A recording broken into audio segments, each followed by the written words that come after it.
thinking. Your textbook calls it complex cognitive processes, but I call it higher order thinking because it deals with students tying information together. Like going to English class and learning one thing, and then going to math class and using the information that you learned in English class to think about your mathematics or social studies. You can put any of these things together. Education, the way that we do education these days, it's pretty much liberal arts in your secondary school. Most colleges have liberal arts, as does Dene College. You have your gen eds, your core courses that you have to take, and there's a reason why you need to take those, and there's a reason why you need to listen and understand what's going on.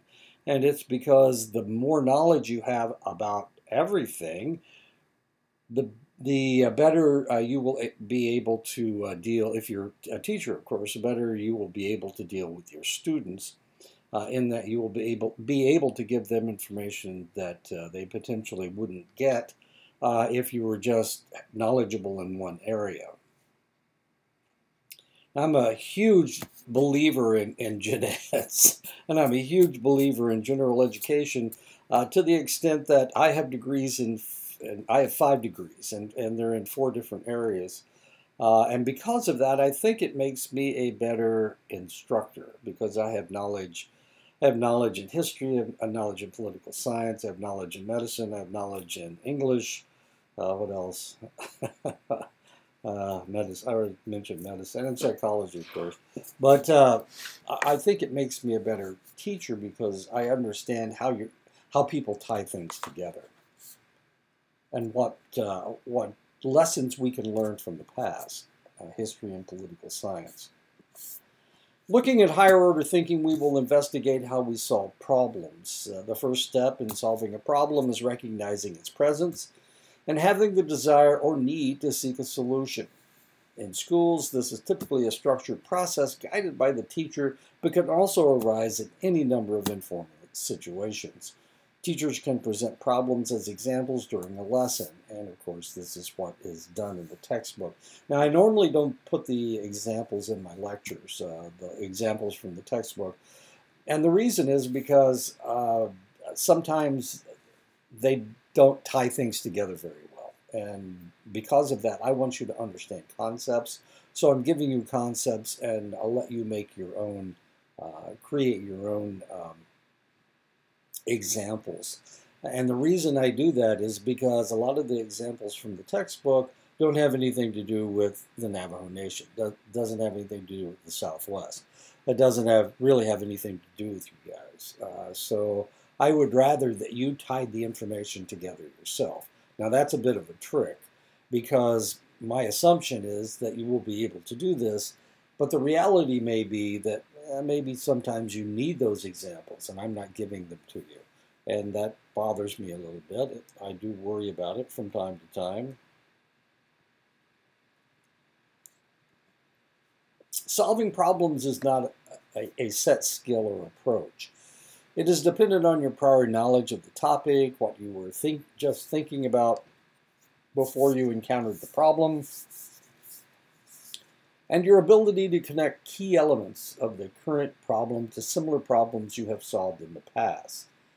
Sometimes your unique perspective helps you move toward an appropriate solution. At other times, we seem to be prisoners of our experiences, making it difficult to find solutions. And of course, that's what most puzzles are all about. They're trying to teach you to think outside the box. Excuse me. Some problems are ill-defined, which means there are many appropriate responses and multiple paths to achieving a solution. Well-defined problems have a clear methodology designed to achieve a single correct answer. Math problems are well-defined problems. There is a clear mathematical approach to achieve the correct answer. Now, this is really kind of interesting because my son taught mathematics. He has a master's degree in mathematics and applied mathematics. And he knows lots of different ways to come up with the right answer to a question. And most textbooks only teach one way of looking at things, but he had the ability to see different ways of thinking, different ways of putting things together. And because of that, he was a new teacher in a school system down in Florida. He became the head of the department, and within weeks of going there. And the reason is because he knew a lot of different ways of doing things. You could solve all the problems, and of course, most of the teachers were education majors who minored in mathematics, and they pretty much followed the textbook.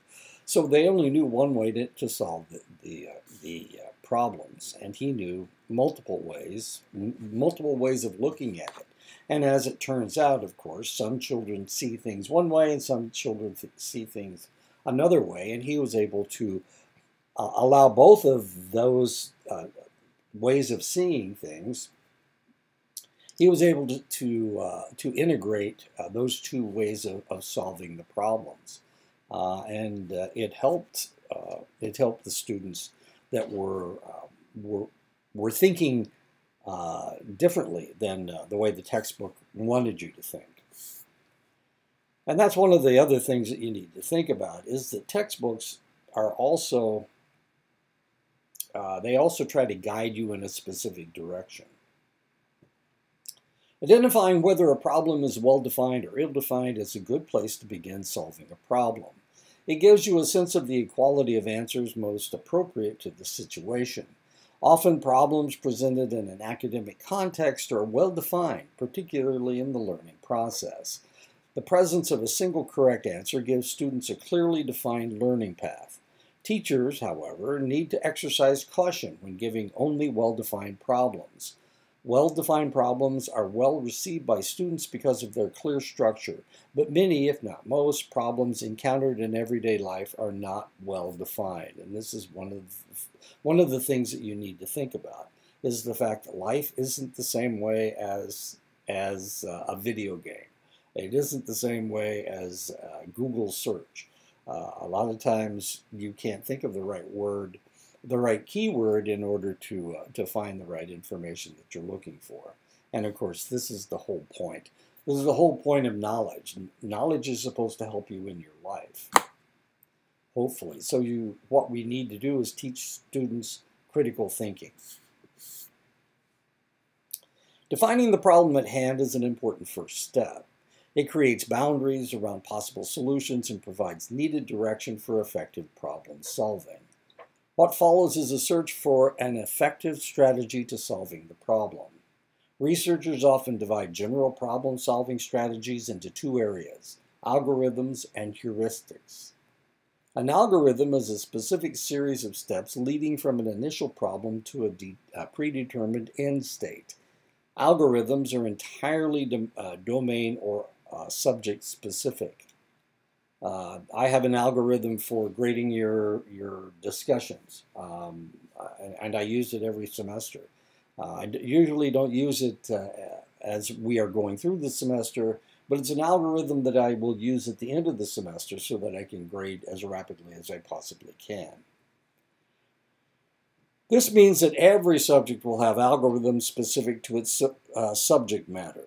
Algorithms are advantageous because they always work, that is, they always lead to a solution.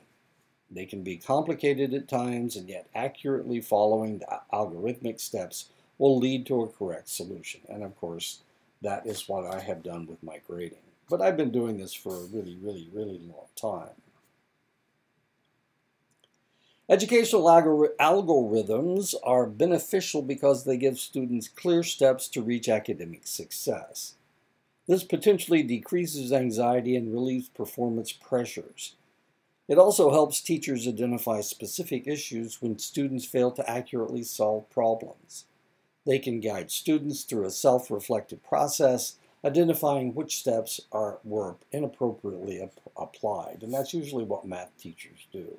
They look at and this is one of the reasons why they want you to show your work, so that they can find where you went wrong. Algorithms are powerful learning tools, but unfortunately most academic and real-life problems do not have such clear solutions.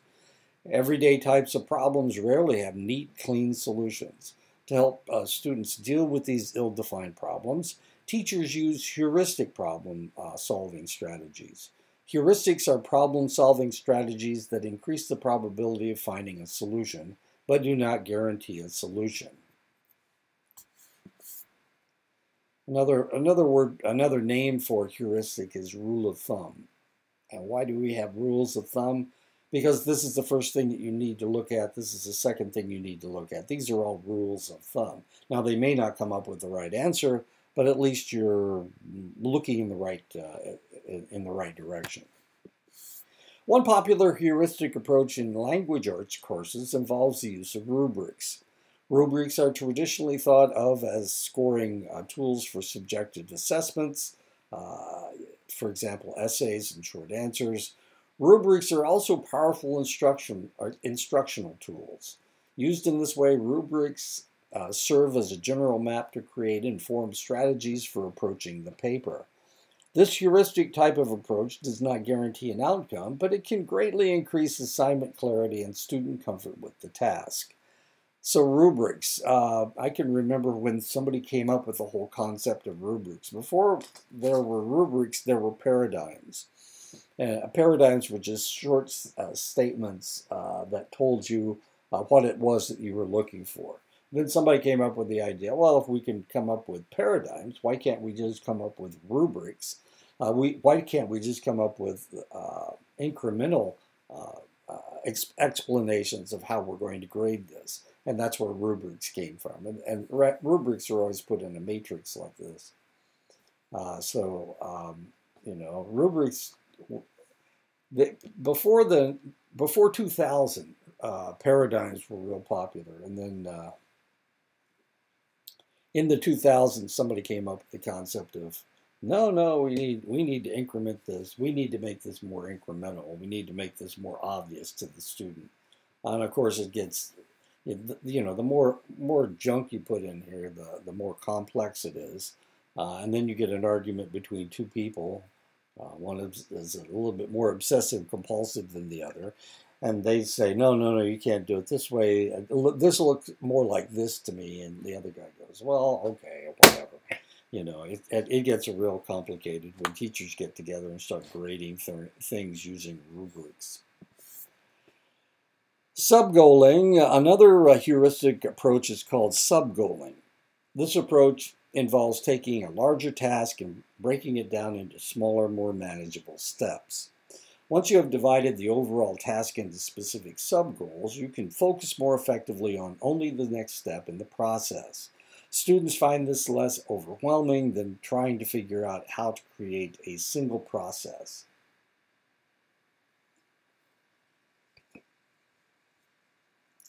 I have to tell you, I ate an apple before I started this lecture. And it's drying my mouth out, strangely enough, just on the right side, because I was chewing on the right side. So I keep catching my jaw, my cheek on my teeth, because, I don't know, whatever acid is in an apple. This was a green apple too, so it was pretty acid. Fairly acidic. Another effective problem-solving heuristic is means-ends analysis. Using this problem-solving heuristic involves a comparison between the final goal state and the current state. Focusing on decreasing the distance between where you are and where you want to be helps you work toward a problem solution. Means-ends analysis. And wait a minute. That's a means-ends analysis. If you take it backwards from the end point, that would be a means-ends. There are several factors influencing a student's ability to solve problems. For example, the student may feel intimidated by a problem because it is novel and not within his current life experience. They might actually possess the necessary skill to solve the problem, but fails to do so, fearing the problem is beyond his ability. At other times, problems seem like past events, but the apparent similarity blocks the student's ability to develop creative solutions. Students not only need to learn problem-solving skills, they also need to become sensitive to these additional elements affecting their ultimate success. Surface structure refers to the superficial structure of a problem. It is the structure presented by the description of the problem. Deep structure refers to an underlying principle behind the solution to a problem. It is important for students to develop the ability to recognize the deep structure of a problem. It is not that the surface structure is unimportant. A failure to recognize the deep structure of a problem makes it difficult for students to learn a particular problem-solving approach and apply it to new situations. The surface structure brings up related memories and directs students to think in a certain way. Students need to be aware that the surface structure may not efficiently lead to a correct solution. Recognition of this fact encourages students to reevaluate problems looking for deep structure meaning. It is the underlying premise of education that learning in the school context will transfer to situations outside of school, despite apparent surface structure differences. A good example of difference between surface structure and deep structure would be an individual that, and this, we have been arguing about this lately. With cognitive behavioral therapy, one of the things you're doing is changing somebody's behavior. Now, changing somebody's behavior doesn't always solve their problems. And as a matter of fact, it rarely solves their problems. But with behavior modification and cognitive behavioral therapy, that's really what we're doing. We're not trying to find the root cause of their problem. The root cause of their problem is the deep structure of their problem. The surface structure is how they're acting. And if we can change the way that they act, the assumption is, well, we've taken care of the problem that we could take care of. But the reality is, of course, in order to solve the problem completely, we need to find the root cause of the problem. And that would be the deep structure. I hope that makes sense to you. I'm not saying that cognitive behavioral therapy is no good. What I'm saying is that cognitive behavioral therapy doesn't always deal as deeply as it needs to deal in order to get rid of a problem.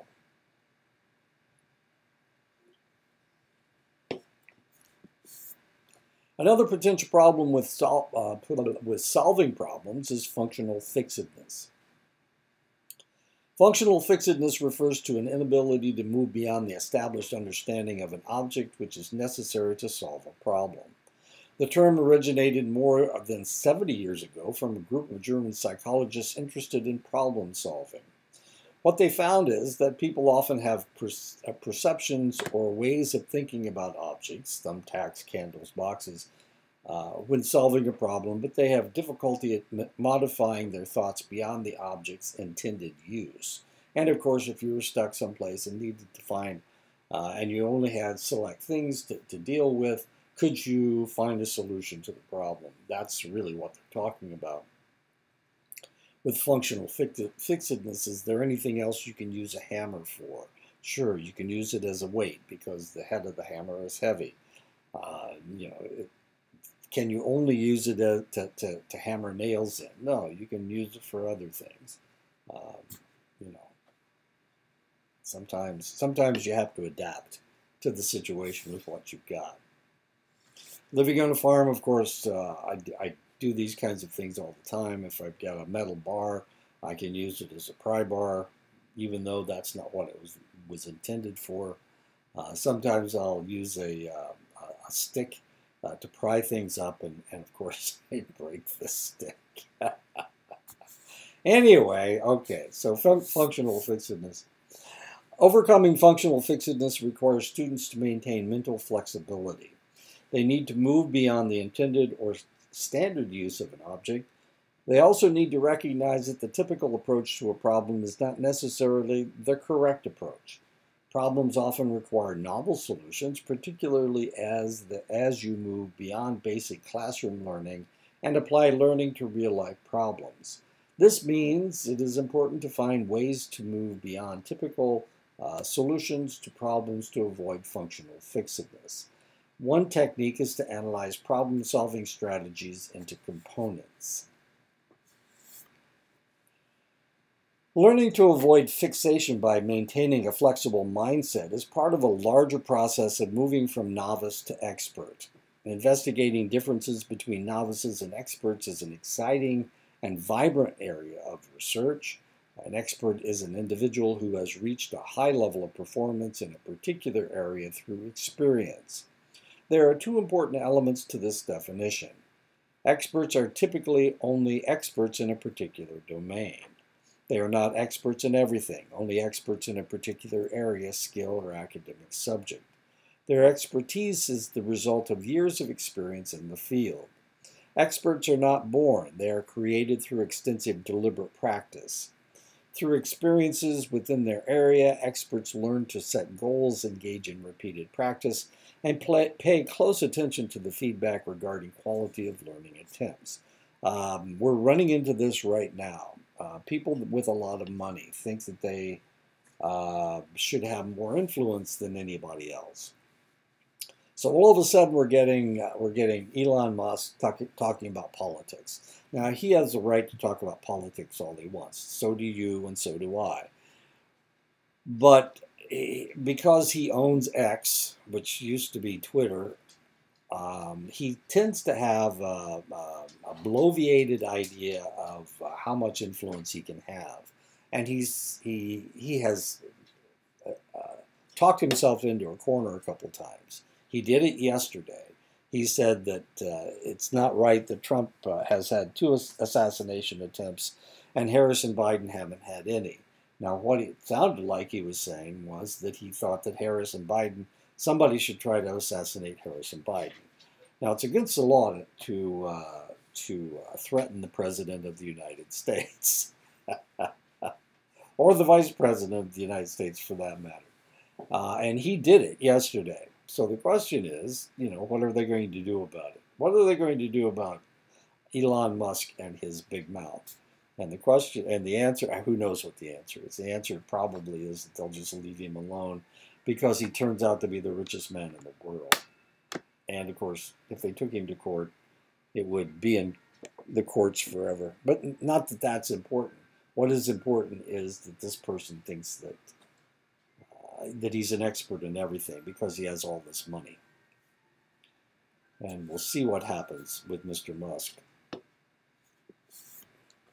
Experts are able to identify meaningful patterns that are unavailable to their novice counterparts. Their expertise gives them a more productive lens with which to view the situation. Experts have a far more developed sense of what it is really going to be, what is really going on. Experts better organize their knowledge. They center knowledge of their domain of expertise on big ideas or theories. This provides a far better framework for interpreting problems. Experts can retrieve relevant conditionalized information more efficiently and with less attentional effort. This results in additional cognitive resources being available to the expert. Greater cognitive resources translate into the potential for a more flexible approach to problem solving. There are challenges to the realization of an expert's skill.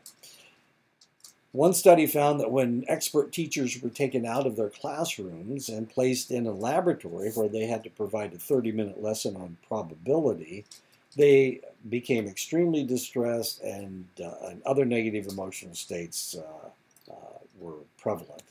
One teacher even quit the study. In general, they expressed the need for more time to prepare and that they did not know these students. Therefore, they could not provide the sensitive instruction they felt was appropriate. The teachers were able to express their expertise in their typical educational environments, but this ability did not necessarily translate to other situations. Expertise does not mean the expert engineer, doctor, manager, can teach.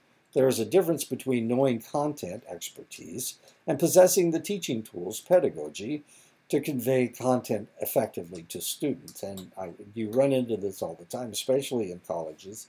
They assume that just because you have a vast knowledge base, that you can teach, that you can give your students this vast knowledge. That's rarely the case, and actually we're running into this at Dene College. They want us to do research. They're talking about us doing research. Well, I don't do research. I'm just a teacher. I'm okay at teaching, but I don't really want to do research. So forcing me to do research doesn't make a whole lot of sense. Now, the idea is that if I don't do research, then I can't advance. But of course, I'm about to retire anyway. It doesn't really make a difference. But yeah, so the idea is that you have to do what they tell you to do. You have to fit into this mold that they want you to fit into in order to do what you need to do. But of course, Dene College is a teaching institution and not a research institution. So they need to think. They need to think is what they need. And they really want expert teachers. A good example is Dr. Haskey, excellent teacher, fabulous teacher. You know, why in the world would you want to take her away from teaching? Or Dr. Almy, or Professor Begay, Marius Begay. You know, these are all really, really good. Dr. King, you know, why would you want to take them away from teaching, reduce the number of hours they're teaching and make them do research? It just doesn't make any sense. Unless they want to do research. A final point to note is that expertise is difficult to develop. Expertise typically develops over a significant period of time through extensive practice. It is a long-term developmental process and cannot be given to a novice. Teachers can help students appreciate the characteristics of experts, as well as the time and commitment necessary to develop expertise. Expertise potentially develops between 4 to 7 years after teaching begins. They're talking about teaching expertise, of course. Research from the development of expertise in sports indicates that 3 primary elements are needed to achieve expertise. The desire to be excellent, which is on the top of the list and should always be there. Good coaching and intense practice. Applying these findings to teachers is likely that many educators come to the profession with a strong desire for excellence. One of the most reported reasons why undergraduate pre-service teachers went into teaching is a love of children and a desire to help, which likely indicates a natural motivation to excel. The elements adequate to coaching and opportunities for practice are more difficult to substantiate as consistent and sufficient components of a teacher's career. Beyond their pre-service education, teachers seldom have the structured guidance of an experienced mentor, nor do they have regular opportunities for supportive practice. They are typically put directly into real educational settings and expected to perform. One could claim that teachers' higher education curriculum provides all the necessary coaching and practice. However, as any teacher knows, no amount of preparation can adequately address all the myriad of questions arising on the job. It is critically important that teachers have access to appropriate coaching and practice during their early careers. And this is one of the things. I have a colleague, a former student, who is on his 4th job in 4 years. And the reason he left the other 3 jobs is because he wasn't getting any coaching. He wasn't getting any mentoring, and that's what he wanted. That's what he needed. And now he's teaching graduate school, strangely enough, and somebody is willing to talk to him. Somebody is willing to help him. And that is the difference between where he is and where he has been in the past 3 years. He's been, and he's done a fairly good job. That's not the problem. The problem is that he didn't establish a connection between himself and the school, and so that was what was missing. And now, of course, he's in a position to do that, and we'll see if that works. he's kind of an interesting fellow. He's from Bangladesh, so he does want to stay in the United States, but he wants to be treated the way he thinks he should be treated. So we'll see if this works out for him. I hope it does, because I moved him. How many times have I moved him? Wait a minute. I moved him into Indianapolis, and I moved him into Valdosta, where he's teaching right now. So I'm hoping I don't have. Oh no, I moved him to Duluth, Minnesota. I didn't move him to Salem, Massachusetts. How did that work? Huh. I don't know. I don't remember. Anyway, he moved himself to Salem, but I moved him to Duluth. I moved him to Indianapolis, and I moved him to Valdosta. And I'm getting too old to move people, let me tell you, including myself. Is there only type of expertise teachers can develop? Is there only one type, is what that's supposed to say? One type of expertise teachers can develop. Research suggests that experts are not created equally. Some experts are extraordinary content experts with a vast array of domain-specific knowledge. Other experts go beyond the boundaries of a particular domain and can express their expertise dynamically and creatively. Researchers have made an analogy between experts and artisans and virtuosos. Using this analogy, an artisan is like a content expert. They are adept at a particular craft and can produce beautiful products within a relatively narrow range. They seek to use their existing knowledge to complete a known task with greater efficiency. Artisan experts do not necessarily produce creative or novel products. A virtuoso is analogous to our broader, more encompassing type of expert, capable of going beyond a specific domain, demonstrating a range of mastery. They seek opportunities for growth and exploration beyond the given task. There's a reason why I put this lady's picture here. This is a lady by the name of Pinto Santos. She's from Portugal, and she was a political scientist and a social scientist. And she was the youngest, she was only an assistant professor in Lisbon, and she was named as the deputy foreign minister for Portugal. And she's an expert. She was considered to be an expert in her field. Other researchers have made similar distinctions using the psychological constructs of fluid and crystallized knowledge. Crystallized expertise represents a thorough understanding of an area gained by experience and expressed through a well-rehearsed framework. On the other hand, fluid, also called adaptive expertise, represents skills expressed through an unfamiliar problem, often generating novel and creative solutions. Both types of expertise are valuable and have a positive impact on the process of education. And there she is again. Educational programs failing to integrate classroom observation are at risk for negative learning outcomes. This may result in deficient professional growth and a decrease in the likelihood of developing expertise. Coaching matters when teachers are trying to learn complex activities.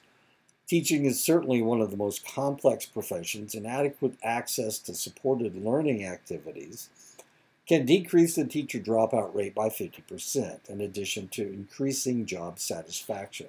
And actually, this is exactly what happened down in Florida. They were losing teachers hand over fist. And at my daughter's school, they decided to start a mentoring program. And because of the mentoring program, they reduced the dropout rate markedly. And then they fired my daughter. So then she came up to Iowa. Now she's making lots more money, and she's a lot happier. Well, I don't know if she's a lot happier. Similarly, consistent opportunities for deliberate practice have been associated with positive instructions in Eastern societies. Eastern societies meaning Asia. The contextualized nature of at least some expertise means that general K through 12 state licensure is of questionable utility. Teachers with expertise at a particular grade may be ineffective after switching grade levels. And we've seen this over and over and over again. Somebody that's a good first grade teacher, don't make them a third grade teacher. It may not work. Just because, and they keep doing this down in Florida, they keep taking successful elementary school principals and moving them up to the high school. Well, totally different, everything's different. And they have been abysmal failures. Likewise, success in an urban school district does not mean teachers will achieve productive learning from students in a rural-based school. And it's actually the other way around. Just because somebody is successful in a rural situation doesn't mean that they're going to be successful in an urban situation. Traditional paper and pencil measures of teacher development may underestimate expertise. These tests are administered in an environment that varies considerably from the actual teaching environment and may not capture a teacher's best performance. Using scores of actual video footage of teachers in their classrooms may have greater validity. And of course, this is one of the complaints they're talking about. We're talking about a faculty evaluation right now. And what they're saying is they want the deans to come in and look at us. But of course, they're only going to come in once, so you're getting a snapshot. It's a snapshot of how somebody teaches. So that's the argument. And we just had this argument a week ago with our dean. Not that he was pushing these types of evaluations, but the argument was that just seeing us once is not good enough. Critical thinking has emerged as one of the 21st century goals along with collaboration, communication, and problem solving. Research on critical thinking has significantly increased since 2009, indicating it is a growing and developing field. Critical thinking has been defined as a process by which the thinker improves the quality of their thinking by skillfully taking charge of the structures inherent in thinking and imposing intellectual standards. Critical thinking improves the quality and functionality of thinking. It would seem we are naturally inclined to think critically, but without deliberate instruction, guidance, and practice, thinking is often biased, distorted, partial, and uninformed. To develop our thinking ability and use it critically, we need to understand the basic elements of thought and the role that they play in critical analysis. Researchers have theorized that critical thinking involves 8 elements of thought and that successful processing in these areas promotes learning and academic success. According to the research literature, it is important to be able to think about what we are learning beyond basic memorization while interpreting and identifying important relations. Learning to think critically involves an explicit analysis of thought and how we use thinking to solve problems. Thinking about your purpose or what you are trying to accomplish is a primary element of thought. In any learning objective, your purpose should be clear and justifiable. Next, your purpose leads to the development of questions. Questions provide the framework for a problem and influence thought progression. Once a sufficient clear question is devised, the student moves forward with information collection. Information sources become the object of thought used in an effort to understand and solve a problem. Thinking about information relative to the problem leads to inferences or conclusions. Inferences should logically follow from the information. Collecting information and making inferences will ultimately lead to the development of concepts, ideas, theories, and principles. This is our way of making sense of the world we experience. When developing our concepts, students need to exhibit caution about making unjustified assumptions. Assumptions are beliefs that do not necessarily derive from experience. These are potentially detrimental to successful and critical thinking. Any attempt to think critically is likely to lead to other lines of thought. These are called logical implications. This is a natural and often intelligent extension of critical thinking, but we need to be careful and thoughtful about how our thinking results in behavior or actions. It is beneficial to consider the implications of our thinking and possible actions before they translate into actual behaviors. It is always important to consider our individual perspective or point of view. We are susceptible to our own perspective on the world, but need to be mindful that others have potentially different and valid ways of looking at the same issue.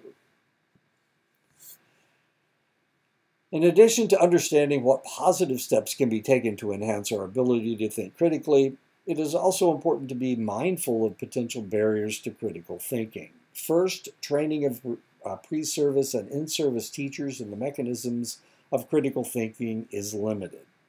Despite consistent evidence regarding the merits of learning to think critically, curriculum still focuses heavily on content knowledge. Second, although there are some notable exceptions, there are few substantive supports for developing learning experiences that promote critical thinking. Third, it is difficult for an individual to look beyond their own preconceptions regarding an issue.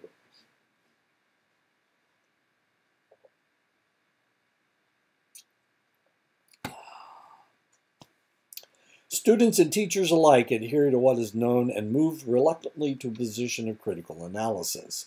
Finally, learning tasks and assessments supporting critical thinking often take more time to accomplish than their content-based counterparts. Awareness of these barriers can contribute to a reduction of their effects on the development of critical thinking skills. Instructional practices can have a dramatic effect on a student's ability to think critically. One important way teachers can promote critical thinking is through frequent and probing questions. Teachers should use direct questioning that is clear, relevant, and as concrete as possible. Questions should be asked in a civil and supportive tone to promote motivation and student engagement. The teacher should create a learning environment that is thought-provoking and maintains high student interest. Effective instruction involves questioning at many levels, which helps develop knowledgeable, independent, and reflective students. Instead of ways trying to ask the right type of question, teachers should strive to use a balance of questions that meet their lesson goals. Another technique to encourage critical thinking, which is seeing considerable increases in research, is argumentation. Argumentation is a verbal and social activity of reason aimed at increasing or decreasing the acceptability of a controversial standpoint for the listener or reader by putting forward a constellation of propositions intended to justify or refute the standpoint before a rational judge. Generally, this refers to critical discussion of divergent claims. Argumentation is gaining attention as an approach to increase learning based on three primary factors. First, because of our information and technological age, we find ourselves exposed to an ever-broadening range of ideas and perspectives. Consequently, our decision-making is based on an increasingly complex knowledge set. Argumentation helps us develop a deeper understanding of this complex knowledge, allowing us to appreciate and value a broader range of perspectives. Second, argumentation lies at the heart of how science builds a valid and comprehensive body of knowledge. Through scientific discussion and communication through publications, each discipline develops tools for moving the exploration of science forward.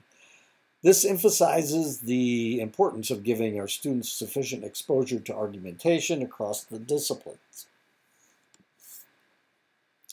Finally, pioneering theorists such as Lev Vygotsky have ushered in an era of renewed emphasis on knowledge construction through social interactions. When students must critically view their own thoughts and perspectives as well as those of others through collaborative means, they develop a deeper and more accessible understanding of course content. Research has demonstrated that different argumentative approaches lead to different learning outcomes. First, deliberative argumentative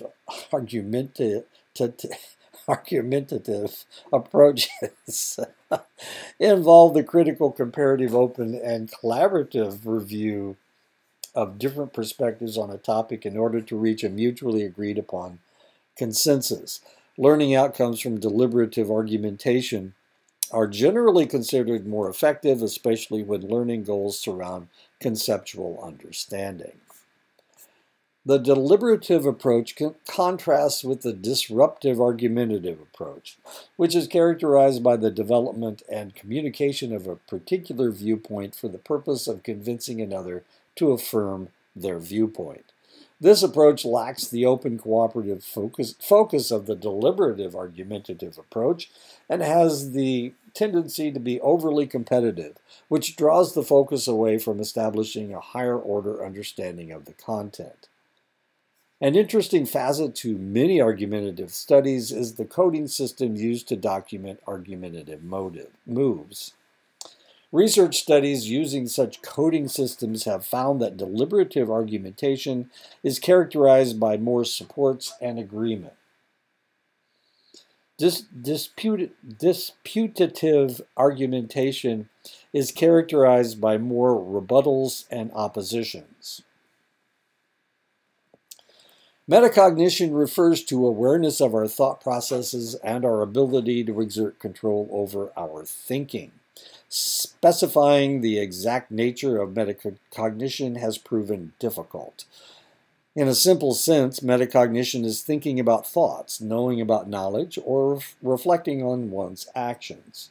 It is challenging, however, to identifying actual instances of metacognition. Research suggests that metacognition needs to be more than a simple description of one's thoughts or actions. Students who successfully use metacognition can recognize the important elements of a procedure, acknowledge mistakes and potential causes, identify critical relations, and monitor the connection between learning and academic outcome. This metacognitive ability promotes academic competence. The ability also helps students modify their study approach to meet the unique demands of the learning task. Students who fail to develop these skills have greater difficulty with organization, studies, skill selection, and ultimately academic success. Studies find that it takes a significant amount of time to develop skill with metacognition, that monitoring our cognition is inconsistent, and that some metacognitive strategies are particularly difficult to learn and apply. Research has shown that instruction can improve these challenges. Much of the research on metacognition is conducted on student beliefs about metacognition and not on actual academic success. Our discussion of metacognition naturally leads into a discussion of study strategies. The techniques that students use to study are often forms of metacognition. They enable students to become familiar with our own thinking and to exert greater control of their thoughts. Study skill strategies are unique competencies and are distinguished by the following characteristics. Studying is a skill. It helps students organize, retain, and use information. Studying is intentional. Studying is not passive and haphazard. It is deliberate and requires purposeful effort. Studying is highly individualistic. Initial instruction and study skills may be a social dynamic between student and teacher, but ultimately studying is a deeply personal process, unique to each student. Studying is a form of self-regulation. Learning to study sets the stage for a larger progress in personal regulation throughout life. High-achieving students demonstrate the following. 1. Complete an overview of the material before reading. 2. Identify successfully the most important information, which often requires the students read ahead or backward. 3. Recognize important relations in the material. 4. Connect the present material to already learned material. 5. Modify their learning approach when it does not produce sufficient learning. And 6. Monitor level of comprehension, adjusting reading approach as needed to produce adequate learning. Low achieving students often feel overwhelmed by the nature of the learning task and are simply unlikely to put forth the necessary effort to master the material. Part of their difficulty involves inadequate time management and studying for long periods at one sitting. They are also more sensitive to interruptions from everyday factors like cell phones, television, music, or general inability to concentrate effectively. In the final analysis, good students have a wealth of study tactics at their disposal. Additionally, they have a well-developed sense of when and where to use them. Notes are condensed written accounts generated while simultaneously listening to a lecture, while studying a text, or through observation. Although note-taking occurs in a variety of ways in a variety of life contexts, academic note-taking is critically important for students and often governs the extent of their academic success. It is also important to note that taking their own notes, rather than using notes provided by the instructor, appears to be an important indicator of academic success. Personal note-taking helps the students encode the information in a more permanent fashion. Using instructor-provided notes puts students in a passive learning role and decreases the probability of deep processing. Taking notes also creates an external memory store. Students are unable to recall all information presented in a lecture, and notes provide documentation of what was said and can be referred to as often as needed to learn the material. There are different ways teachers can provide support for note-taking. The more effective techniques appear to be those that scaffold the material for the students rather than providing a complete set of ready-made notes. The reason for the greater success of partial notes is that they force the student to generate most of the details for themselves. This generative approach helps students make connections from the learning material to events already known to the student. Such elaborative connections make the material more memorable and easier to retrieve later. Generative learning can be defined as viewing learning as a constructed process where the student invests effort after a period of learning to create connections from the new material and information already well known. The generative approach is important when students create summaries of learning material. Summaries are selections of the most important information from the current lesson, organizing it for efficient recall and developing strong associations with information already well known. The students need to go beyond mere replication of material presented and connect the material to real events in their own lives. They can approach this task by relying on internal insights, or they can take proactive steps and ask their teacher direct questions that promote connections to real-life events. This kind of intentional elaboration helps students master and retain information. Research shows that generative questions, as opposed to questions that only serve to reiterate the material, do a better job of helping students learn the material and retain it for later use.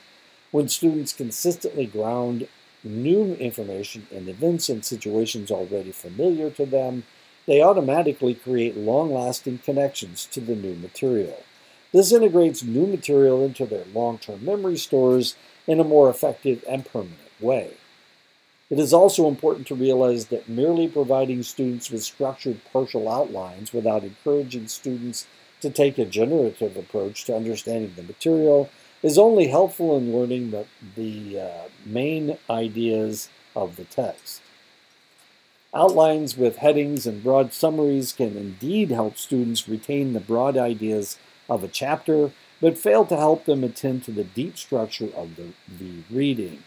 To understand the deep structure of the material, students need to take an active role in learning, connecting information to their own lives in meaningful ways.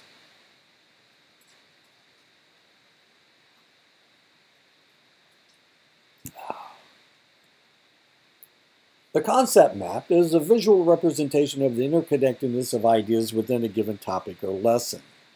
They are especially useful tools for helping students realize the hierarchical relations between information already well known and to new material being learned. Empirical support for the effectiveness of concept maps for learning exists for students in grade 4 and upward to college level.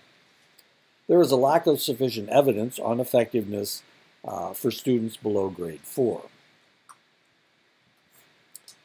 Generating explanations is going through the process of providing explanations to ourselves while learning new material helps organize the incoming information, particularly when establishing how consistent or inconsistent it is with existing knowledge. Broad in 2020 summarizes research in this area as mixed with respect to age-related differences. Although there is evidence that generating explanations is beneficial across a variety of learning tasks, questions still exist regarding how effective the strategy is for elementary school students. Generating predictions is simply when a teacher asks the student to make a prediction or guess about certain facts or a particular outcome. This process necessarily involves the activation of already learned material as the students develop a reasonable hypothesis to the teacher's query. In general, research supports the effectiveness of generating predictions across the observed age ranges. This should be considered with a note of caution because of a lack of meta-analysis in the area makes it difficult to determine the size of the effect as well as how the process might be moderated by existing knowledge or type of learning material. Generating questions is another type of generative learning strategy to be considered. The strategy requires students to develop questions regarding material being learned. Writing good questions involves connecting a student's prior knowledge with the material being learned, creating an elaborative connection that facilitates learning. Generating questions before a reading assignment in a familiar content area increases motivation and comprehension. Research support for generative questioning appears to be limited to college students. Results are mixed for secondary and elementary students down to 4th grade. There is a lack of research support for using questioning with children younger than 4th grade. Practice testing is when the student answers practice questions about previously taught material. It is considered a generative practice because the student is expected to go beyond a single session of answering questions and repeatedly engage in the practice of self-testing. The overall research is clear and uniform, demonstrating a favorable response with all age groups. Generating drawings requires the student to draw pictures that reflect the main elements and relations described in a reading. The strategy requires a student to form a connection between verbal and nonverbal representation of the text. The technique helps students organize the reading into coherent mental representations, which are connected to relevant knowledge from long-term memory. Research suggests that generating drawings is likely effective at the college level, but not at the elementary level without considerable teacher support, which limits the self-generative aspect of the technique. Students who have difficulty with academic success often have poor organization and time management skills. It is therefore important for students to appreciate factors influencing their ability to manage time effectively. Research shows that there are several general guidelines for making the most of our time. Tackle your most difficult work at times when you are awake and refreshed and least likely to be distracted. Break down longer assignments into smaller, more manageable tasks that can be completed in a short time frame. Avoid spending too much time on one type of task. Read for a short time, switch to outlining, and then switch to note cards or working with a partner. Create a flexible study schedule, but be flexible when situations arise requiring your attention. This will reduce overall frustration while keeping you moving forward. Effective time management skills can help students deal with the stress and improve their grades. Time management and scheduling attempts often fail because students strive to follow a schedule perfectly. They also start a schedule at a point in the grading period where they are already behind. The schedule is an attempt to correct an existing problem. Schedules work best when created at the beginning of a marking period and when they establish a realistic view of what the student can accomplish based on historical precedent. To begin time management, it is helpful to think of scheduling as a cyclical process. Over the years, effective study strategies have emerged. In general, students begin learning study strategies from models, their peers, teachers, parents. This is a social process involving an active, dynamic relationship with others. Later, students begin to internalize study strategies which allow them to direct their own cognitions. This social cognitive model of study strategy development follows 4 general phases. Initially, students learn a self-regulatory task through social modeling, often using the classroom instructor as the model. The teacher models the desired behavior, breaking it down into manageable steps. Students are rewarded for successful demonstration of the skill and are given supportive corrective feedback as needed. Teachers also typically make use of cognitive modeling. This is an aspect of modeling where the teachers model their own thoughts by talking aloud as they go about a reasoning task. Through cognitive modeling, the students not only get instruction on the study strategy, but they observe how the strategy operates. Some students can stop at this phase of the social modeling process. Their own internal abilities allow them to take teacher modeling of the skill and subsequently apply the strategy themselves in a variety of contexts. Many students require additional support to achieve self-regulated behavior. The second phase is the imitative level. During this phase, students use practice exercises where they demonstrate their newly formed skills in a structured, supportive environment. Teachers provide each student with the particular degree of scaffolding needed to continue their development. Scaffolding in this way is called cognitive coaching. Cognitive coaching helps students move from a teacher-supported level of a performance to a level of performance relying exclusively on the student's abilities. The next 2 phases involve a gradual moving away from teacher support and an increased reliance on the self. During the 3rd phase, students work with novel situations and further develop using their skills independently. These transfer exercises help students recognize the broader applicability of their learning and prepare them for using their knowledge in the real world.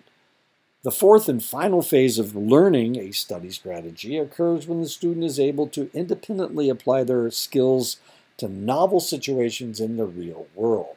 That is, they have become fully independent users of their knowledge, no longer relying on the teacher or artificial learning situations.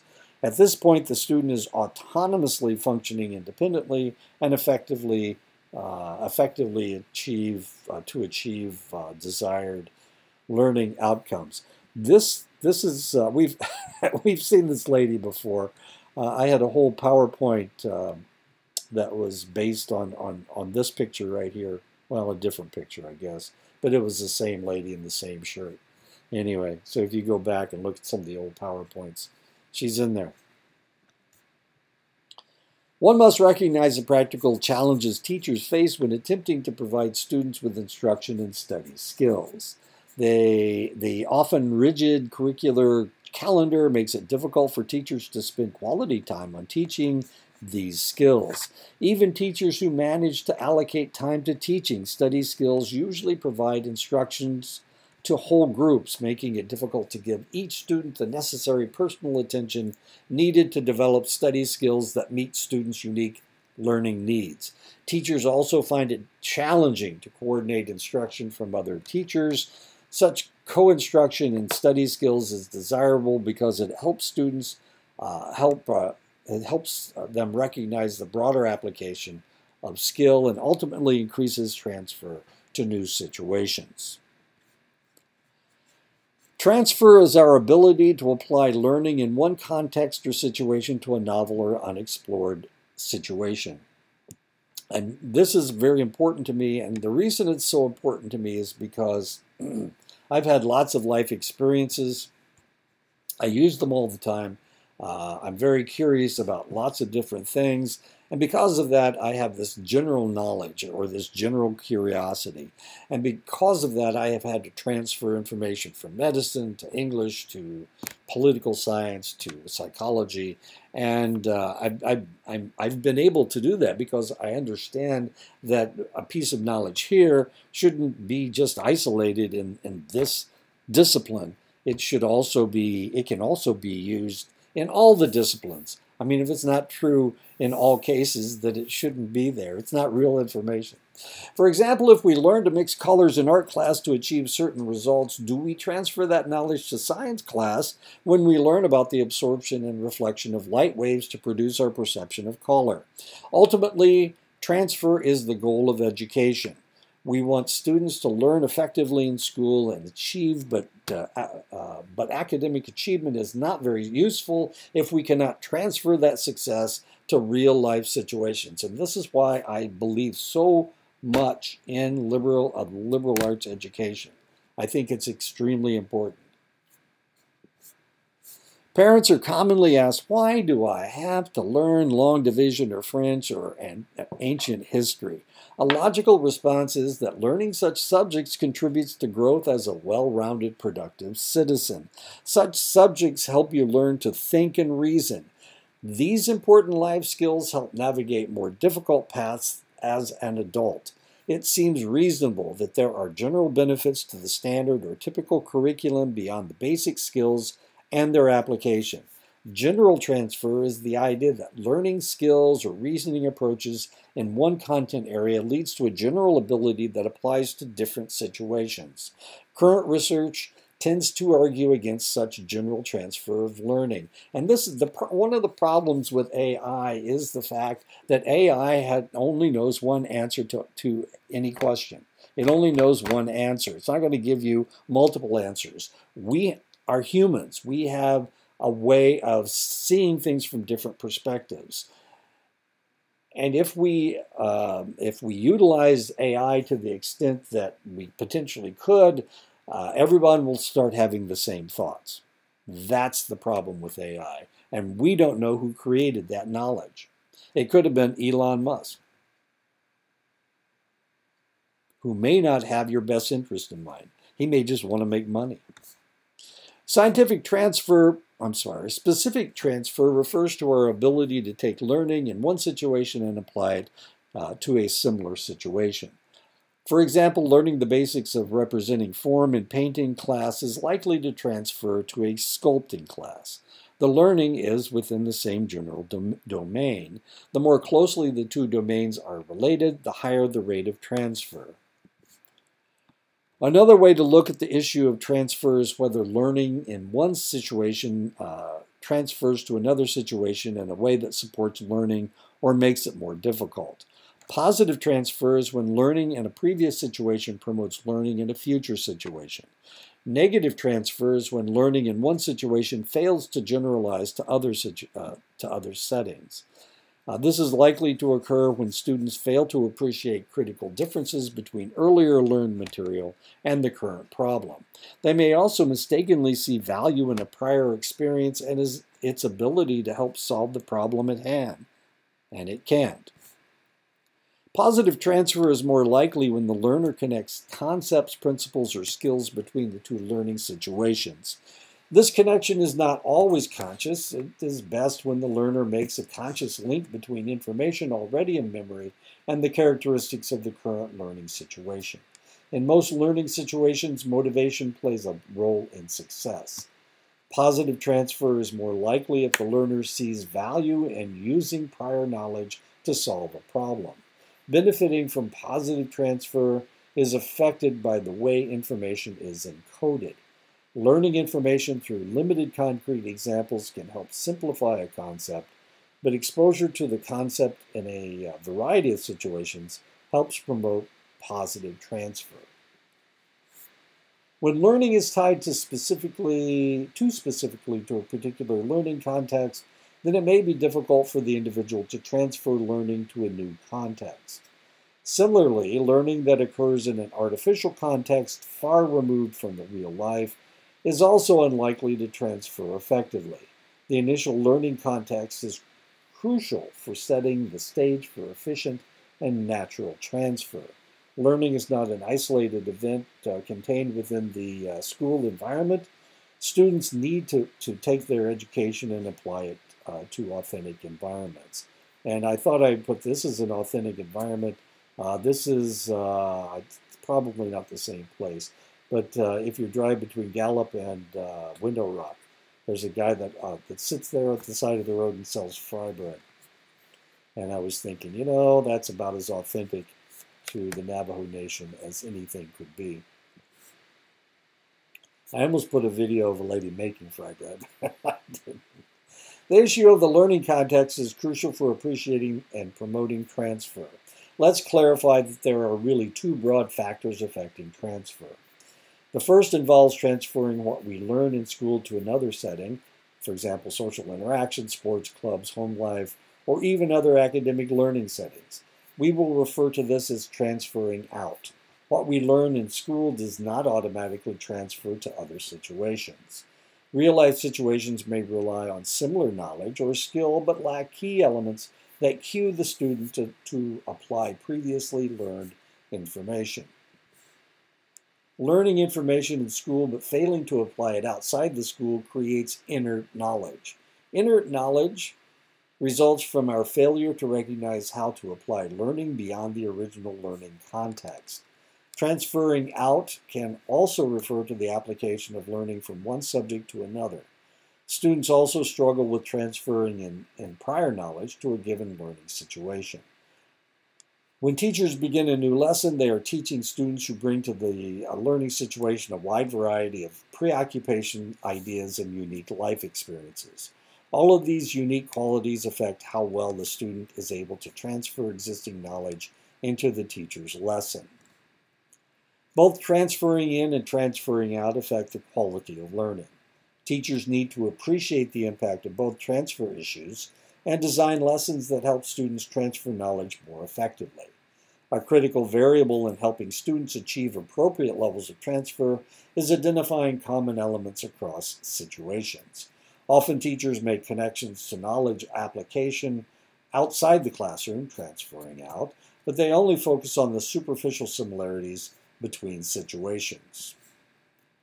There is typically a surface structure and a deep structure to a given problem. Asking students to recognize surface similarities between situations is likely to have a limited effect on their ability to transfer out knowledge. Teachers need to develop a critical eye for how to recognize deep structure commonalities between situations. For example, an understanding of the efforts of Great Britain to colonize New Worlds would seem to help students understand the colonies established by Spain. This is likely to be true on some level, but a closer look at both countries may reveal that their economic situations, religious beliefs, and ruling monarchies led each country to explore and expand their empires for very different reasons. Failure to recognize the true nature of their colonization efforts makes it difficult for students to transfer this knowledge appropriately to other academic pursuits.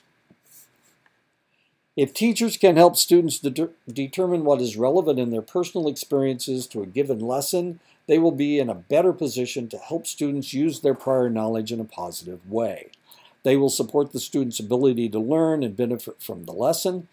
This makes it necessary that teachers develop a richer and more extensive relationship with their students, which can be challenging given the extensive demands placed on our teachers today.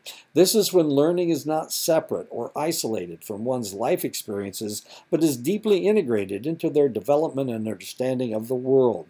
Achieving successful transfer makes learning meaningful and helps students build a deeper level of knowledge. And let me add to that, you need as much information as you possibly can get, because students will ask you questions and you're not going to be able to answer the questions. The more you can tie the information that you're teaching to real life experiences, the more likely that the student will retain it.